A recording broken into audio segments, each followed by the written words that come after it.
Hi everyone, Dr. Judy here. So tonight is the first night of my first online course. I've never taught an official course, although I did teach as a tutor for Life Chiropractic College West for 3.5 years. So I haven't taught online since during COVID closures, and forgive me if this is a little clunky, but I'm really excited to share this information. We're going to be talking about your role in health, and more specifically tonight we're going to be talking about modification questions, right? So there are always people coming up to me after my yoga and my fitness classes wanting to know more about modifications and how to address alignment properly in their movement courses. So really, first of all, let's talk about movement principles in general, or just biomechanics. Let's boil it all the way down, right? So every person is going to be moving a little bit different in their joint spaces. Part of what we need to understand here is the bones, right? We have this musculoskeletal structure, and they're all shaped a little bit differently. So first off, we have our bones in our body. Bones are comprised of a knobby end, a long bit, and another knobby end. And then they kind of like fit together in a ball and socket joint. So not all of them are ball and socket joints. Some of them are groove joints and have like a capsule in between. But having a ball and socket joint is going to be our primary movers, our shoulders, our hips. And it's not quite a ball and socket, but there's like a groove that is the knees, and that's how they function. And each of our grooves and our sockets and our knobs are all shaped a little bit differently. Some of us have like bigger knobs on our bones. Some of us have a more shallow depth of our socket joints. So let's say, for example, your shoulder, right? Some people have a really shallow groove in their shoulder blade. And so the humerus, the long bone that sits in it, has a lot of motion, right? And then some people, have you ever met someone like both of their shoulders, they're like, this is as high as I go and I stretch all the time. Well, their socket joint is shaped a little bit deeper on one side, and that's going to always limit their range of motion. So one of the most common questions I get is, what's the best thing I can do to improve my mobility and my range of motion? And I always tell people it's not really about like what your like best, like there's one best range of motion and you have to get there or you don't have good mobility. That's really not realistic to push onto people.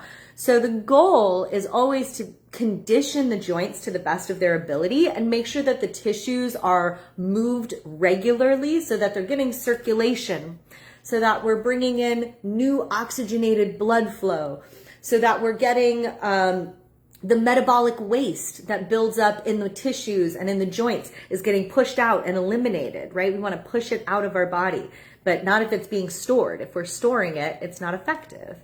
So the condition of your mobility is a direct result of your conditioning. Not necessarily that there is one optimal range of motion. Okay? So that said, right, why are we talking about the bones and the ball and sockets? So if someone stretches every single day, they're moving regularly, but they can only get this far on both sides, that's their true range of motion. That is optimal and ideal for them. The question is, are their tissues healthy? Is the condition of their movement smooth and not painful, right? When you get to the end range of a bone on bone, you're going to feel restriction. You're going to be like, oh, that's not comfortable. But it's not pain the same way when you're like pushing into a ligament or a tendon that's being stretched beyond its capacity because it's not being moved regularly, and someone is trying to force it into a range of motion they think is optimal, then they're going to feel pain, right? And some people, we're getting really into it now, some people are going to like that sensation. Oh, I love it when I feel the stretch. Some people are very sensorially driven, right? Sensory input is excitatory. And so sometimes even if it's painful, it's excitatory. And so the brain wants to focus on that. And so it's going to keep pushing into that. I'm going to teach another class about hypermobility, but that is something that it is a crossover there, right? There's a lot of people with hypermobility who can push into, sink into tendon tension and ligament laxity and never actually stretch their muscles. We'll get back to that. Plant that seed for later. If you guys have questions, I would love for you to like shout out and comment your questions to me, because I'd love to address anything that you're wondering about. Because again, I can just ramble on and on into the ether all these wonderful things, but I want to know what I can expand on for you. So back to ball and socket joints, right? Ball and socket joints, we have our bony end range of motion. Now we're getting into the tissues, right? And I mentioned hypermobility. That's a section of people, right? There's a percentage of people that are hypermobile and people that aren't. So what we want to look at is the condition of the tissues and which tissues are we targeting. Now, the type of questions that you get with regards to this are going to be dependent on if you're teaching yoga or fitness, or the types of questions that you're going to want to ask if you're the participant are going to depend on if you're doing yoga or fitness. But in general, we want to think about, are we stretching? What is the target tissue that we're trying to stretch? Or are we activating? And if we're activating, are we in the proper alignment for a good coordination pattern? I'm going to talk more about that. First, let's talk about stretching. If we're trying to stretch, what is the goal?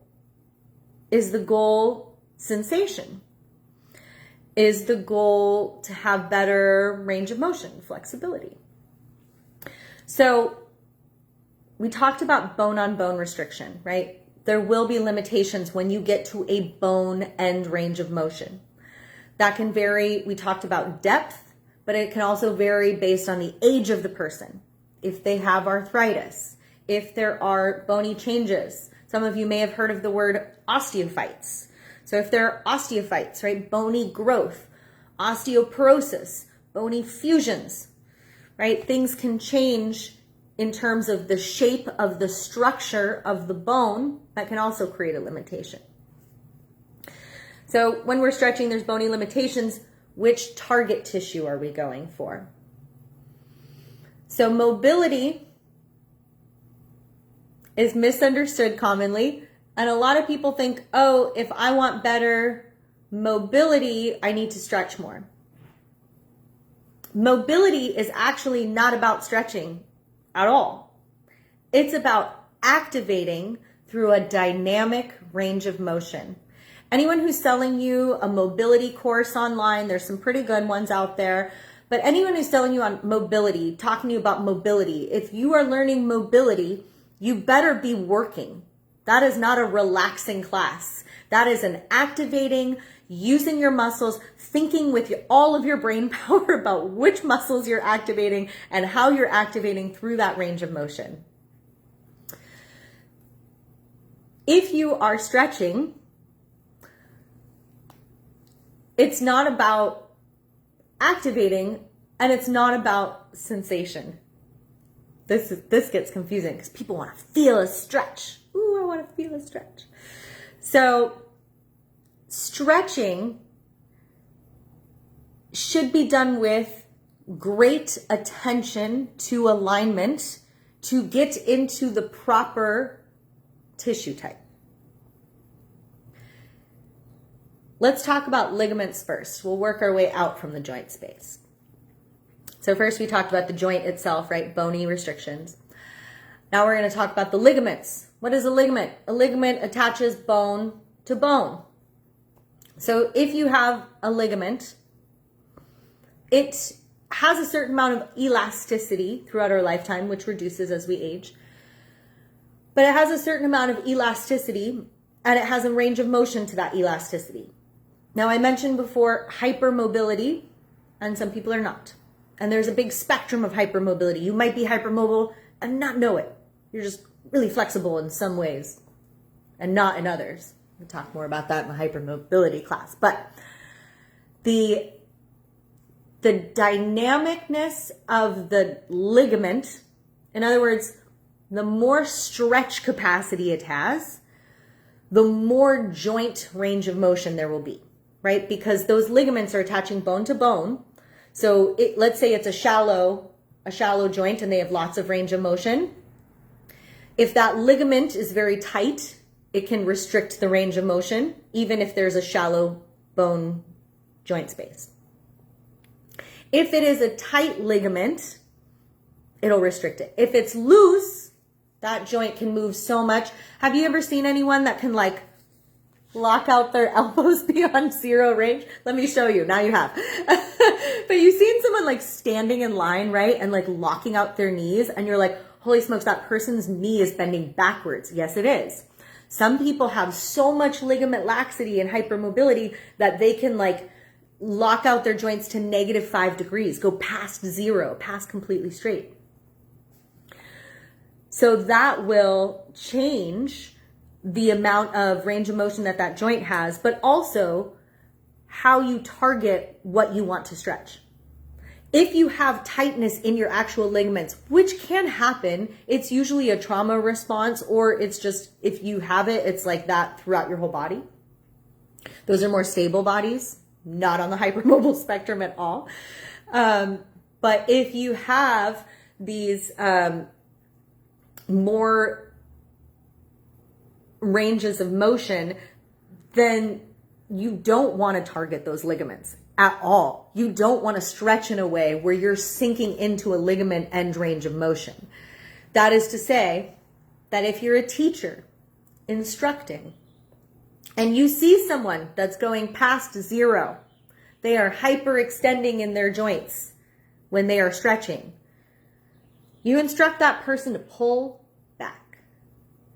Because creating more ligament laxity, while it is sensational, will further destabilize that joint and they will end up having more pain and problems. They're going to leave yoga and say, oh, it felt great while I was in there, but I'm way sore afterwards and I feel like my knee issues are getting worse. They are, probably, if that's what their issue is, right? So when you have someone that has the restriction, the ligament is tight, and you see they can barely get to zero, you're going to ask that person, where can you sink in and find softness into that end range of motion? Now, best practices in terms of like best approach for stretching for someone that has tighter ligaments is going to be practices like yin yoga, long duration passive stretching. Because in all likelihood, if they have tight ligaments or there's ligament tightness, and especially if it's in one area, it's likely a trauma response, which means other soft tissues are traumatized in that area and also having difficulty letting go. So passive long-term stretching is going to fatigue. Ooh, I'm getting technical now. Someone out there is going to watch this and be like, fuck is she talking? What is she talking about? Where you can pause anytime, slow it down, rewind it back, take some notes, Google that stuff later. Okay, so the Golgi tendon is an organ that lives in our muscles. And its whole job is to say, oh my gosh, that's too far, pull back. That's its whole job. That's all it does all day long. It's like, end range, no. Pull back. And makes things tighten up and contract and protect. So if you have someone that has tightness in that area, that long duration passive stretching will fatigue the Golgi tendon response. It depends on which muscle, like the size of the muscle. Some people say it's 30 seconds. I've found closer to 2.5 minutes is about the time that it takes people to fully fatigue the Golgi tendon response. What does that mean? Basically, that little organ that's going, no, pull back, it can only do that for so long. 30 seconds to 2.5 minutes to be exact. And then it gives up. It's like, I guess we're staying here. And then everything relaxes and it lets go. And that's when you get true tissue length changes, which is so beautiful. That's when you actually can change and transform your range of motion when there's limitations due to tightness, not bony restriction. So we talked about ligaments and passive stretching and how to sink into end range. Anyone shout out a question anytime. Please feel free. Or email me, message me later. I'd love to hear what you want to know more about. We could talk about it next week. Okay. We talked a little bit. We're getting into tendons now, right? So we have this bony joint space. Then we have the ligaments that attach from bone to bone that are holding that joint space. Then we have tendons. Tendons are basically like the little end snappies of a muscle. So you have like your muscle, and then it's got like a tendon up here and a tendon down here, and it goes attach. So the tendons attach a muscle to a bone. And the tendon has a more like thickened fibrous quality. And as I say that, like everybody has totally different like fibrosities of their tissues. We have like a range of tissue types. That's another thing that I'm going to talk about in the hypermobility class. But the tendon typically will have that that tightness being, how do I want to say this? Basically, so your tendon can get longer if it becomes more fibrous and thickened due to trauma or tightness, right? That muscle never gets stretched, or that muscle is under duress through chronic repetitive stress, whether that's like from your job or some hobby that you do all the time. We can create micro stresses, repetitive stresses that will cause the tendon to thicken over time. There are different tendinosis or tendinopathies we could get into, but I won't bore you with the pathologies. Just know that like things can happen to tendons, right? They can become compromised in their tissue quality. So that trauma and thickening obviously makes them tighter, right? Maybe it's not obvious, but if they're thickened, they're not going to be as mobile. They're not going to move as well. So getting into long hold passive stretches is another way to release the tendon and the muscle belly. So that's ideal stretching practices. We could talk more about when is the best time to stretch. I get some athletes in my courses and in my classes, and I'll get questions like, when is the best time to stretch? I've heard you shouldn't stretch before an athletic performance. And to that I say, how much conditioning, what's your conditioning like, right? It's so individual. In other words, I wouldn't even broach that question with a response if I was a teacher that didn't know about that, right? I wouldn't be like, oh, well, it's always best to stretch at this time, or you should never stretch before a game. I want to know about that person's like conditioning routine. What was their training like up to that point? How tight are their muscles? What is their tissue type quality?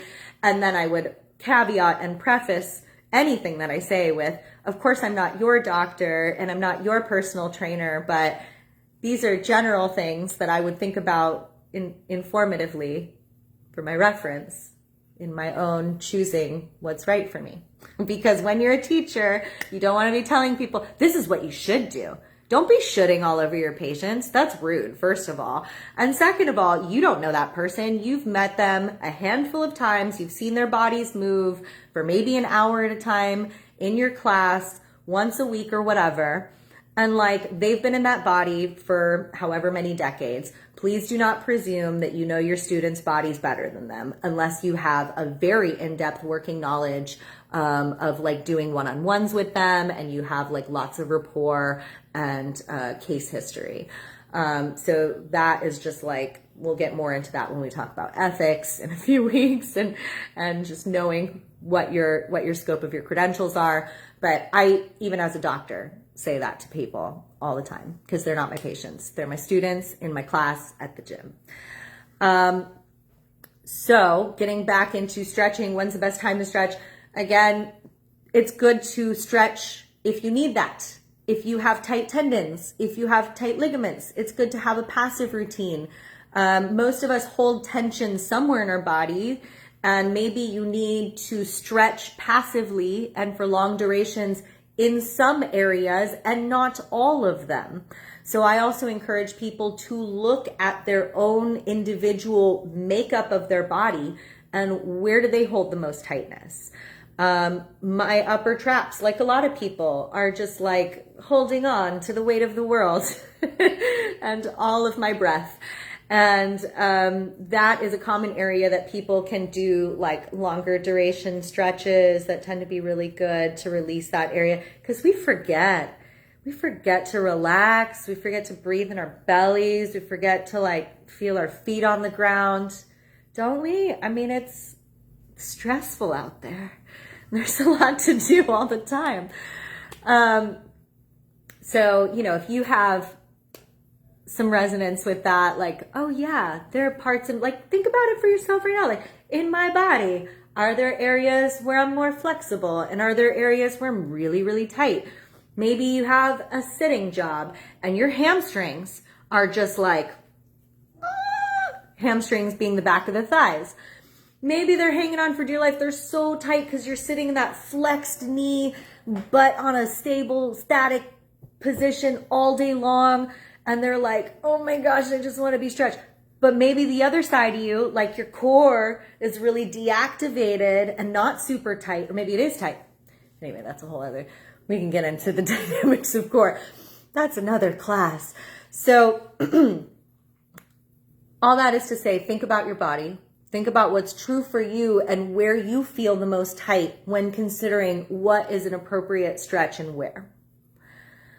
Now, I want to get back into mobility a little bit more because I want to talk about some things that are commonly misunderstood and I get questions about all the time. And I think a lot of us out there, if you're a student, you're probably wondering this, right? This is the most common question that I get. I have this knot in my shoulder and I just feel like I need to stretch it all the time. Or I have this knot in my back or this knot in my neck and I feel like I need to stretch it all the time. Okay. A lot of the times the areas that feel tight or feel like they have a knot in them and you can just keep massaging them and it never goes away, those areas are weak. They're weak. They're weak and they want strengthening. And the more that you strengthen those areas, the less they're going to hurt. You're not going to feel that knot in your shoulder anymore.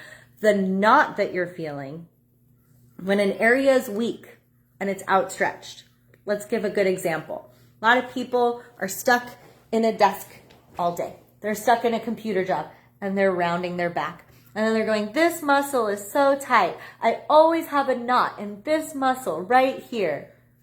Ow. And the problem is that that muscle is being outstretched all day long. So those muscle fibers are just slipping apart. And the knot that they feel is quite literally adhesions and scar tissue forming because the fibers are starting to fray. They're actually outstretching the muscle to the point where it's losing its contractile or like ability to contract, right? So that is why I say areas that you think are tight might not be tight in the way you think they are. They might actually be weak and outstretched and fraying. So also when you think about your own body and where you want to do targeted static stretching, think about where the muscle is short, right? I gave the example of people who are in sitting positions all day long and have their like backs of their thighs kind of flexed and shortened. That's a shortened area. So that area needs to be released. And you can foam roll and do other things, right? Stretching isn't the only thing, but we're talking about movement today. But in terms of an area that is outstretched, so, oh, I have this knot right here. It hurts all the time. So those fibers are being frayed and they need strengthening. But what's on the other side? We're going to start to talk about reciprocal inhibition because the body is not one area or one pain or one problem. It is a network of coordinated front to back, side to side. It's all connected through fascia and biomechanics. So if this side is outstretched, this side is shortened, and this side needs static stretching. People who have a knot back here and they're like, oh, I just need a massage. Oh, I just and take the Theragun to it forever and it'll never go away. What you need, or what you can try instead, is putting a yoga block on the back of your back or laying on a foam roller and just letting that chest and the shoulders fall open. These muscles doing static, long duration stretching and opening are going to allow the back to start to release that outstretched pull. And by this opening, this is going to regain its ability to contract. And then you can start doing things like dynamic mobility, strengthening through a range of motion under resistance is what's going to help bring that or release that area from feeling tight and tense. So there's different tightnesses, right? Now we're starting to explore like what is the purpose of each of these types of stretching or movement practices, and when do I want to add weight and resistance is where we're going to go next. So we talked about activation, dynamic activation. So going through a range of motion, and you want to be able to go through your fullest range of motion. So that is to say that some of us are shying away thinking, oh, I shouldn't be able to go into that end range. Well, if your body can go there, if that's the shape of your joints and the length of your ligaments, then your body is meant to be able to go there. What you have to teach your body or train your body to do is to be strong enough to go through that range of motion without snapping a ligament, without losing that joint range, right? Because that's what happens when you tear something, right? You go into an end range without being able to activate into it. These principles come from Z Health as well. If anybody's familiar with Z Health out there, if you want to nerd out a little bit more, they have such an amazing volume of information. It's basically applied functional neurology training, fitness training. It's amazing. The guy is brilliant. So I've done a few Z Health conferences, but that's where I started to like broach into this world of like active dynamic range of motion, which is absolutely where healing happens. I'm just going to say it. That's a bold claim, but I truly believe that when we are getting into those end ranges where we've had injury and our brain, it's not just the tissues, right? There's two injuries that happen when you have an injury. There's the actual physical local injury of the tissues, and then there's the fascial network that tightened up and got traumatized in response to it. And then there's that brain-body connection that says, oh, when I go in that end range of motion, that's where I had that injury. That's where I hurt myself. Oh, I'm not capable of going there without hurting myself. That's what the body learned in that experience. So we have to train the body to unlearn that in order for you to heal the brain-body connection and heal the fascial trauma, but also to make it safe to rehab it, to make it able to go there again and not have that injury occur next time, right? Let's say you're an athlete and you're frequently coming into that end range for your ankles because you've sprained it before and the ligament is lax now and no longer has that tensile response to limit the joint range. So that joint range can go there now. You need to be able to activate through it.